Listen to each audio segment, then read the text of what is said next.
오늘의 오금램지 맛집은 서울대 입구역에 위치한 맛집들을 탐방해봤습니다. 개업한 지 얼마 안 된 네이버에 검색해도 안 나오는 따끈따끈한 봉평 메밀 막국수집과 알만한 사람들은 다 아는 행운동 먹자골목의 봉천곱창, 그리고 술 한잔 하러 가기 좋았던 요리주점인 봉천예술관까지 솔직 담백한 리뷰를 해보겠습니다. 먼저 봉평 메밀 막국수집은 화환도 아직 그대로 있는 개업한 지 한 달 정도 된 집입니다. 중년 부부가 함께 운영하시는 듯하며 강원도 봉평 메밀만 사용한다고 하는데요. 메뉴는 심플하게 구성되어 있고 물 하나, 비빔 하나 주문해봤습니다. 그리고 술이 빠질 수 없으니 강원도에서만 파는 것 같은 처음 보는 이름의 막걸리도 함께 곁들였습니다. 양념고기가 먼저 나왔는데 사실 이 메뉴도 수육이라고 하는 게 맞는 것 같네요. 고기 자체에 간장으로 간을 강하게 맞춘 듯한데 전혀 자극적이지 않았고, 함께 나온 소스는 사장님표 소스로 매실맛이 나는 게 달짝지근하면서 새콤한 게 고기와 잘 어우러지는 소스였습니다. 비빔과 물막국수가 차례로 나왔는데 비주얼만 보아도 군침이 도는 게 편집 작업하는 게 괴로울 지경입니다. 토핑도 푸짐하게 올라간 편이고 양도 곱빼기라고 생각될 정도로 진짜 많았습니다. 먼저 비빔막국수는 평양냉면을 비빔막국수로 만든다면 이런 맛이 아닐까 할 정도로 간이 슴슴하면서 자극적이지 않았는데 적당한 비빔소스의 맛이 메밀의 고소함을 아주 잘 살려주었습니다. 조금 뻑뻑하다고 느낄 수 있는 분들을 위해서인지 살얼음이 동동 떠있는 육수도 함께 나와서 기호에 따라 넣어 드시면 좋을 듯 합니다. 물막국수는 오히려 비빔보다 간이 강했는데요. 하지만 그것도 일반적인 막국수집들에 비하면 그렇게 강한 편은 아니었습니다. 보통 막국수집 가면 겨자나 식초를 첨가해서 먹게 되는데 이 집은 그럴 필요가 없이 자체로도 맛있었고, 육수가 아주 시원하게 나오는 게 올 여름에 미친 더위를 싹 잊게 해주는 시원함이었습니다.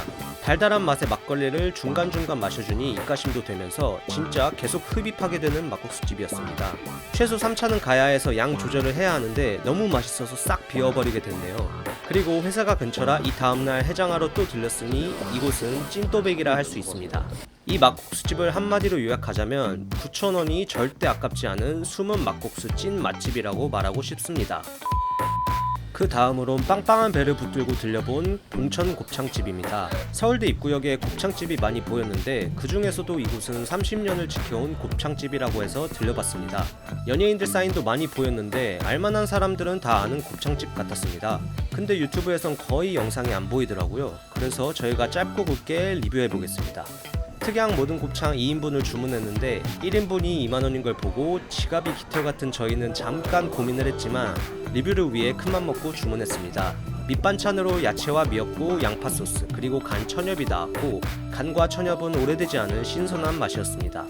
바로 주문한 모든 양곱창 2인분이 나왔고 염통, 곱창, 대창, 막창의 구성과 아삭아삭한 부추, 그리고 감자와 양파, 버섯이 그득하게 같이 나왔습니다.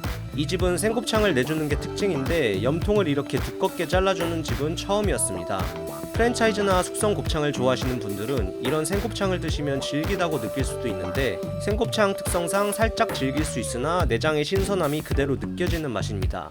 사장님이 중간중간 구워주시면서 바짝 굽지 않고 먹어보라고 하시는데 냄새나 식감에 민감하신 분들은 거부감이 드실 수도 있겠지만 생곱창의 매력에 빠진다면 정말 좋아하실 맛입니다. 고기를 먹을 때도 큼직하게 잘라 먹는 걸 좋아해서 이 집의 사이즈가 정말 마음에 들었고 내장의 속이 꽉 찬 게 계속 먹다 보면 느끼할 수 있으나 부추와 각종 야채를 곁들이고 중간중간 소주로 각을 하면 끝없이 먹을 수 있을 것 같습니다. 배부른 상태로 왔음에도 불구하고 술안주하면서 싹싹 긁어 먹었는데요. 2만원이 아깝지 않은 자주 생각날 봉천 곱창이었습니다. 소주 막찬을 비워내고 자리를 이동했는데요. 그 다음은 즉흥으로 들려본 식당이라기보다는 요리주점이라고 하는 게 맞는 곳이었습니다. 봉천예술관이라는 이름의 가게고 지하에 위치해 있으며 입구부터 뭔가 세련된 게 젊은이들이 많이 찾을 것 같은 느낌인데 역시나 들어갔을 땐 젊은 친구들이 많이 보였습니다. 곧 30을 바라보는 우리가 이런 곳을 와도 될까 하는 생각을 살며시 접어둔 채 자리를 잡고 주문을 했는데요. 사실 이때부터는 취해 있어서 제정신이 아니기 때문에 가볍게 보셔도 될 것 같습니다. 메뉴판도 찍지 못했는데 일단 2만원짜리 춤추는 오코노미야끼를 주문했으며 기본 토핑 베이스를 새우, 삼겹살, 치킨 중 하나 고를 수 있어서 이렇게 먹어놓고도 살찌기를 두려워하는 저희는 일말의 죄책감을 덜기 위해 단백질 공급원인 치킨을 선택했습니다. 주문한 음식이 나왔는데 비주얼 우선 합격이었습니다. 이름대로 가스오부시가 자태를 뽐내고 있었고 안에는 산후기면이 가득 들어있었으며 토핑으로 골랐던 닭고기도 함께 들어있었습니다. 간도 적당한 게 분명히 느끼한 걸 먹고 왔음에도 불구하고 느끼하다는 느낌은 못 받았고 개인적으로 소주랑 느끼한 안주의 조화를 좋아해서 더 맛있게 먹었습니다. 이때 저희는 한 가지 옵션을 추가했는데 바로 고춧가루였습니다. 램지씨의 아이디어로 사장님께 고춧가루를 부탁했는데 흔쾌히 주시더라고요. 이 고춧가루를 그대로 때려 넣고 잘 섞어주면 비주얼은 괴식같이 보이지만 이게 훨씬 더 맛있었습니다. 확실히 고춧가루가 느끼할 수 있는 부분을 잡아줘서 목넘김이 깔끔하다는 느낌을 받았습니다. 한국인은 어쩔 수 없는 것 같습니다. 취했지만서도 맛있게 먹었던 기억으로 남았던 가게인데요. 한 가지 불편했던 점은 가게의 화장실이 남녀 공용 하나뿐이라서 화장실 줄이 길어지는 점이었는데요. 이 점 참고하시면 좋을 것 같습니다. 그럼 이번 영상은 이쯤에서 마무리하겠습니다. 구독과 좋아요, 댓글, 알림 설정은 저희에게 큰 힘이 됩니다.